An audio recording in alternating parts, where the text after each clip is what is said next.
আসসালামু আলাইকুম।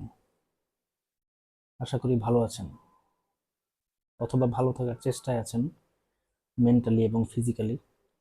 তো কথা বাড়াবো না, সময় যেহেতু স্বল্প। আহ, আমি আপনাকে একটা উদাহরণ দেই। কথা হচ্ছে, সাপোজ আপনার একটা ছেলে সন্তান আছে, সে ক্লাস 6, 7 অথবা 8-এ পড়ে। হুম। তো এখন আপনার কাছে দুইটা অপশন আছে। একটা হচ্ছে আপনি তাকে কোনো ভালো টিচারের কাছে কোচিং করাতে দিবেন, যে নাকি অনেক হাই গ্রেড পেয়েছে তার সময়, অথবা একটা বাহিরের কোনো একটা মানে থার্ড পার্টি যে নাকি ফেল করছে এসএসসিতে এবং 8-এর পরীক্ষাতে, তাকে দিবেন। অবশ্যই যে হাই গ্রেডের তাকে দিবেন।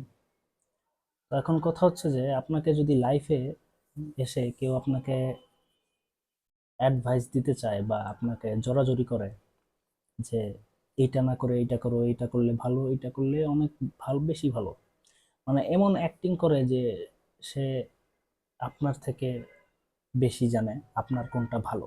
এটা অনেক সময় হয় আমাদের লাইফে। এবং আহ, বেশিরভাগ ক্ষেত্রে আপনাকে এসে বলবে যে আপনি একটা বিয়ে করেন, এইটা সেটা, মেয়ে দেখেন।